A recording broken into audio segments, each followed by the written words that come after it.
Innal nahmaduhu wa nasta'inuhu wa nastaghfiruh wa na'udzu billahi min syururi anfusina wa sayyiati a'malina. May yahdihillahu fala mudhillalah wa may yudlil falan tajida lahu waliyyan mursyida. Asyhadu an la ilaha illallah wa asyhadu anna Muhammadan abduhu wa rasuluh alladzi la nabiyya ba'dah. Hadirin jamaah Jumat undangan Allah Subhanahu wa taala. Marilah kita awali khutbah Jumat kali ini dengan memanjatkan syukur kehadirat Allah Subhanahu wa taala atas anugerah nikmat yang tidak henti-hentinya kita terima, yang susah kita untuk mengkalkulasi anugerah nikmat dari Allah Subhanahu wa taala. Dan khususnya pada siang hari ini kita mewujudkan syukur atas nikmat kesehatan yang Allah berikan kepada kita dengan memenuhi panggilan khusus dari Allah Subhanahu wa taala kepada orang-orang yang beriman, dan kita memenuhi panggilan tersebut. Mudah-mudahan pengorbanan kita pada siang hari ini diterima oleh Allah Subhanahu wa taala. Hadirin jamaah Jumat rahimakumullah.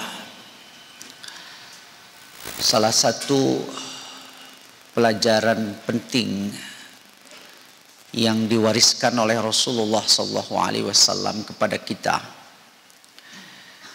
adalah setelah beliau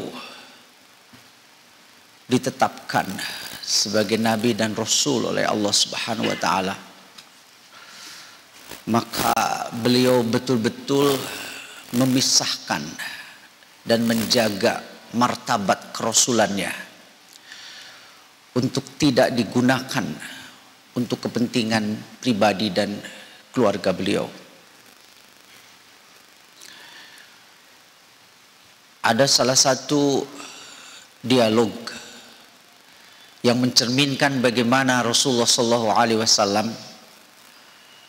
betul-betul menjaga martabat kerasulan ini, karena setelah beliau ditetapkan sebagai Nabi dan Rasul, diamnya adalah contoh, pembicaraannya begitu juga contoh, bahkan tidurnya sekalipun adalah sesuatu yang menjadi contoh bagi umat Islam sepanjang masa. Pada tahun kelima Hijrah, Rasulullah SAW menerima wahyu dari Allah Subhanahu wa taala agar umat Islam melaksanakan ibadah haji. Akan tetapi lokasi di mana Rasulullah SAW harus melaksanakan ibadah haji, yaitu kota Mekah, sepenuhnya berada di bawah kontrol masyarakat Arab Quraisy ketika itu, yang mustahil mereka untuk memberikan izinnya bagi Rasulullah dan kaum muslimin untuk melaksanakan ibadah haji. Maka situasi ini sangat disadari dan dipahami oleh Rasulullah sebagai sesuatu yang pelik. Tidak dilaksanakan ini adalah perintah Allah, tapi dilaksanakan akan mendapat hambatan yang sangat ketat dari Arab jahiliyah ketika itu. Maka setelah Rasulullah berunding dengan para sahabat, akhirnya diputuskan untuk tetap melaksanakan ibadah haji dengan berbagai macam protokol yang ditetapkan oleh Rasulullah ketika itu. Antara lain, kaum muslimin akan masuk Mekah lewat jalur yang tidak biasa untuk menghindari intelijen dan provokasi dari penguasa Arab Quraisy. Yang kedua, Rasulullah juga meminta kepada kaum muslimin yang akan berangkat ibadah haji untuk membawa hewan hadyu diberi tanda sebagai bukan kendaraan perang. Dan Rasulullah memerintahkan juga agar kaum muslimin membawa pedang dalam keadaan tersarung sebagai pesan bahwa Rasulullah akan melaksanakan ibadah, bukan untuk berperang. Akan tetapi serapih-rapihnya perjalanan ibadah haji untuk pertama kalinya yang dilaksanakan oleh Rasulullah tetap tercium. Karena situasi permusuhan tidak akan lepas dari kecurigaan. Akhirnya rombongan Rasulullah diketahui oleh Arab Quraisy, dan kemudian Rasulullah berhenti di satu tempat yang bernama Hudaybiyah, kurang lebih 10 atau 15 km sebelum Mekah. Bergantianlah utusan dari Quraisy menanyakan maksud kedatangan Rasulullah, dan dijawab dengan konsisten oleh Rasulullah SAW bahwa kami akan melaksanakan ibadah haji. Tapi jawaban Rasulullah itu tidak dipercaya oleh mereka. Akhirnya datanglah utusan yang terakhir yang dipimpin oleh seorang tokoh Quraisy yang bernama Suhail bin Amr. Maka begitu Suhail datang, Rasulullah mengatakan, tampaknya dengan mengutus orang ini, orang-orang Quraisy ingin berdamai dengan kita. Akhirnya terjadilah perdamaian. Makanya di dalam tarikh itu suka disebut sebagai Sulhu Hudaybiyah, perdamaian Hudaybiyah. Ada juga yang menyebut Al-Hudnah Al-Hudaybiyah sebagai perjanjian gencatan senjata di Hudaybiyah. Diangkatlah sebagai sekretaris Ali bin Abi Thalib. Tanpa mengambil waktu banyak, Rasulullah SAW kemudian memerintahkan kepada Ali, "Uktub ya Ali bismillahirrahmanirrahim." Tulislah Ali, perjanjian ini dimulai dengan kalimah bismillahirrahmanirrahim. Di sini Suhail bin Amr sangat jeli sekali, dan tidak sia-sia Arab Quraisy mengirim delegasinya seorang diplomat muda yang cerdas dan berani, Suhail bin Amr. Maka proposal, usul dari Rasul agar perjanjian ini dimulai dengan bismillahirrahmanirrahim langsung ditolak oleh Suhail bin Amr. La a'rifu hada. Saya tidak setuju dengan kalimah bismillahirrahmanirrahim yang akan buka perjanjian ini. Kami tidak mengenal kalimat itu. Jelas ini sebuah perlawanan yang ideologis dari Suhail bin Amr. Walakin uktub bismikallahumma. Tulislah perjanjian ini dimulai dengan atas nama Tuhan. Tidak banyak memang perdebatan ketika itu. Akhirnya Rasulullah menyetujui. Umhuha, hapus saja dan tulislah bismikallahumma. Ada satu komentar dari pakar yang mengatakan bahwa Rasulullah SAW akhirnya menyetujui perjanjian itu dibuka dengan kalimah yang tidak berbasis kepada tauhid, itu atas nama Tuhan. Pertama, Rasulullah SAW ingin mengajarkan kepada kita, hendaklah umat Islam dalam situasi apapun untuk berdakwah, menyampaikan ajaran tauhid, dan itu adalah ikhtiar yang harus dilakukan. Persoalannya apakah dakwah kita itu kemudian menuai hasil pada saat itu adalah bukan urusan kita. Tapi Rasulullah memberikan contoh seperti itu. Dan yang kedua, Rasulullah juga mengajarkan kepada kita agar umat Islam senantiasa apapun yang dilakukan harus atas nama Allah Subhanahu wa taala. Dan yang ketiga, Rasulullah mengajarkan kepada kita agar umat Islam itu senantiasa menjadi pihak, menjadi entitas, komunitas umat yang mengambil prakarsa. Jangan pernah didahului. Sehebat-hebatnya pengikut tetap di belakang. Sekecil-kecilnya inisiator, pionir, dia akan tetap di depan. Tampaknya ini juga merupakan esensi, substansi dari paradigma Al-Quran yang meminta kepada kita agar senantiasa berfastabiqul khairat. Bukan saja berbuat kebaikan, tapi senantiasa menjadi yang terbaik dan berada di garis yang terdepan.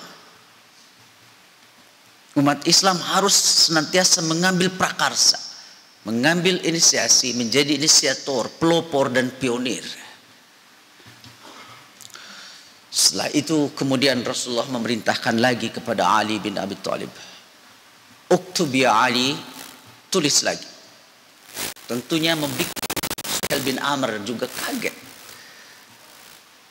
Dengan inisiatif yang cepat, akurat, ya, langsung ke sasaran, tidak memberi ruang untuk berpikir bagi Suhail bin Amr. Mengatakan, "Uktub ya Ali," tulis. "Hadza ma salaha alaihi Muhammadur Rasulullah Suhail bin Amr."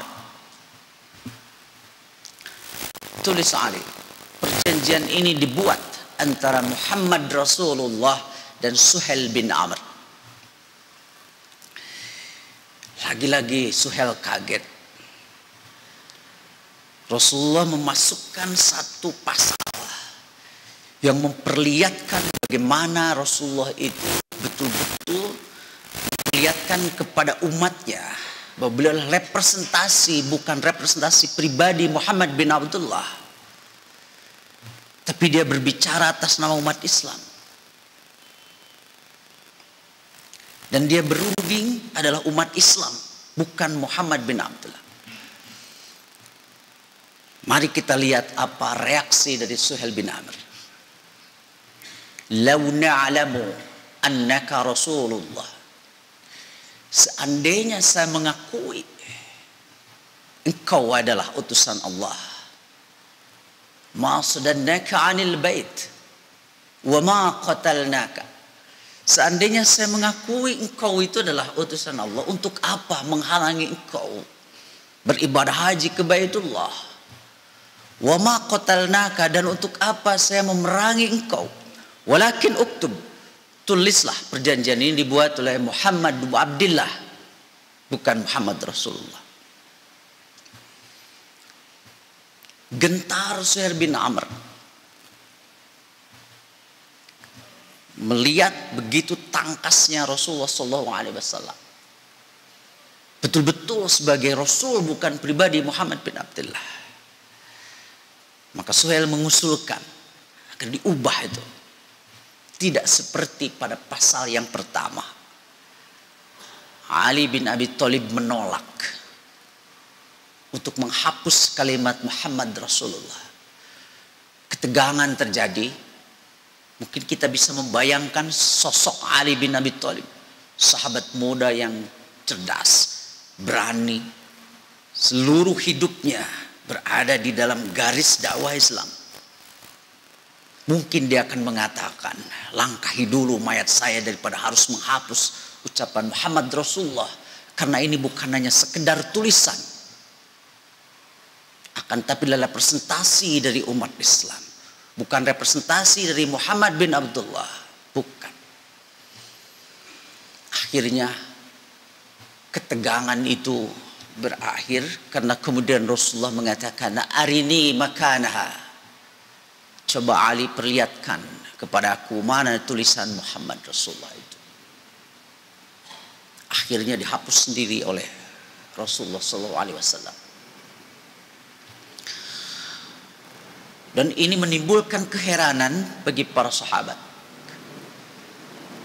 Tapi Rasulullah SAW kemudian mengatakan, dan untuk menenangkan dan meyakinkan, "Wallahi, demi Allah,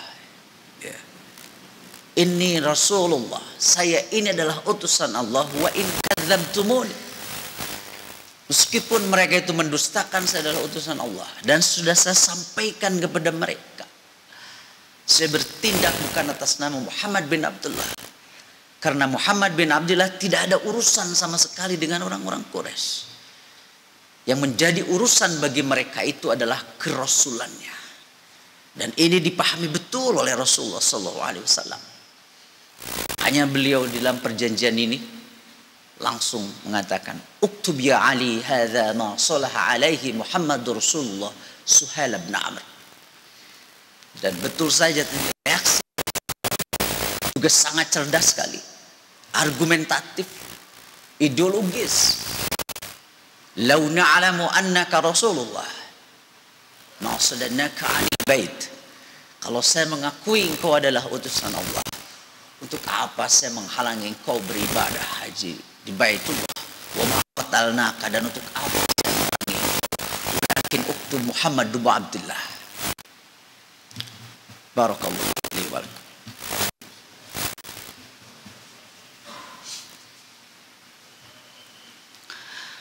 Alhamdulillahi rabbil alamin.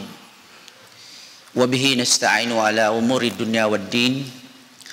Asyhadu an la ilaha illallah wa asyhadu anna Muhammadan abduhu wa rasuluh alladzi la nabiyya ba'dah. Hadirin jamaah Jumat undangan Allah Subhanahu wa taala. Dari sekelumit kisah, katakanlah di area perundingan Rasulullah SAW di Hudaybiyah.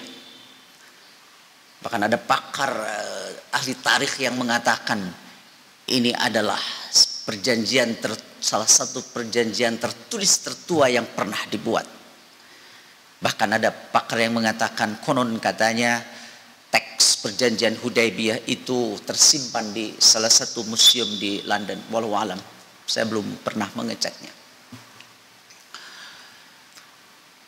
Salah satu ibrohnya tadi yang saya sampaikan di awal, Rasulullah memberikan satu pelajaran pada kita.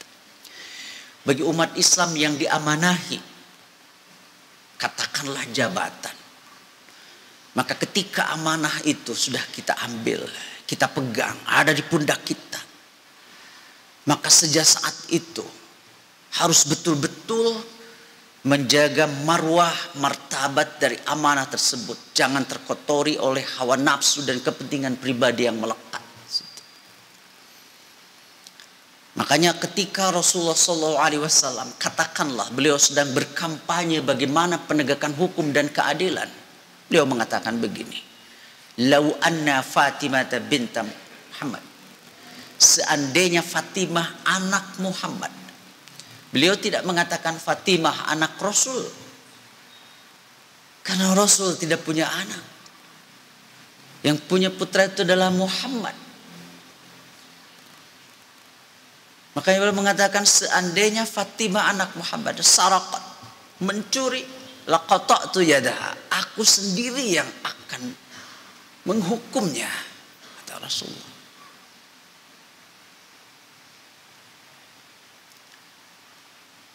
Di sini betul-betul Rasulullah mengajarkan kepada kita hati-hati ketika amanah publik melekat pada diri kita. Maka nuansa-nuansa kepentingan pribadi, debat keluarga itu harus sangat hati-hati. Kita harus betul-betul memperhatikan etikanya. Seringkali kita memahami hukum itu hanya yang tertulis. Padahal jiwa daripada hukum itu adalah etikanya. Seringkali kita mengatakan tidak ada yang melarang. Maka jawabannya tidak semua ketentuan hukum itu dibuat secara tertulis. Justru jiwanya itu lebih banyak di luar yang tertulis. Itulah etika. Kalau orang melanggar etika pasti melanggar hukum. Tapi kalau orang melanggar hukum belum tentu dia melanggar etika. Konon katanya pernah ada usul dari para sahabat, katanya kaum muslimin pada waktu itu, agar putra Umar bin Khattab, Abdullah bin Umar menjadi pelanjut kepemimpinan beliau. Tampaknya aspirasi ini cukup rasional dan mewakili aspirasi publik. Beliau adalah seorang sahabat cerdas, ulama, memiliki skill kepemimpinan yang mumpuni. Tapi konon katanya Umar bin Khattab merespon, cukup satu Umar dari kalangan keluarga Khattab ini. Beliau bukan tidak tahu kemampuan putranya, akan tetapi beliau tidak ingin mewariskan sejarah kepada kita. Bagaimana umat Islam itu tidak menghargai merit, atau dalam bahasa Al-Quran, man amala solihan, siapa saja yang beramal soleh, yang berprestasi, min dzakarin wa untha, baik laki-laki atau perempuan, dari keluarga mana dia berasal, akan tetapi dia memiliki prestasi, memiliki kapasitas, maka dia berhak untuk memegang amanah. Ini seringkali kita ini lupa terhadap satu nilai yang lebih tinggi daripada hukum yang tertulis, itu etika.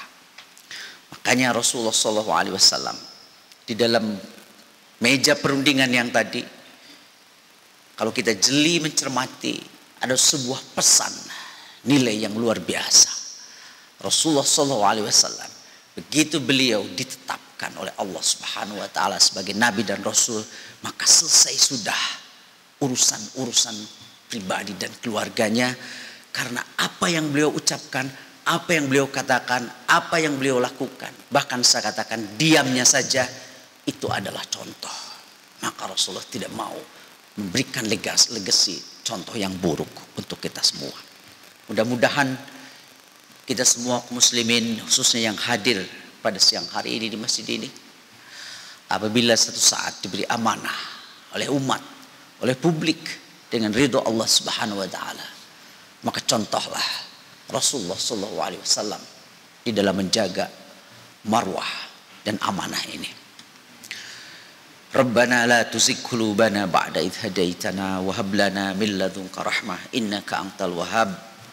Rabbana hab lana min azwajina wa dhurriyyatina qurrata a'yun waj'alna lil muttaqina imama. Allahumma arinal haqqa haqqan warzuqna ittiba'ah. Ya Allah, ya Rabbana, perlihatkanlah kepada kami kebenaran dengan sejelas-jelasnya. Berikanlah kepada kami kemampuan, keberanian untuk senantiasa mengikuti kebenaran, ya Allah. Wa arinal batila batilan warzuqna ijtinabah. Ya Allah, ya Rabbana, perlihatkanlah kepada kami kebatilan dengan sejelas-jelasnya, dengan seterang-terangnya. Berikanlah kepada kami kemampuan, kemauan dan keberanian untuk senantiasa menjauhi kebatilan, ya Allah. Rabbana zalamna anfusana wa illam taghfir lana wa tarhamna lanakunanna minal khasirin. Rabbana atina fid dunya hasanah wa fil akhirati hasanah wa qina adzabannar. Aqulu qawli hadza wa astaghfirullah li wa lakum. Aqimus shalah.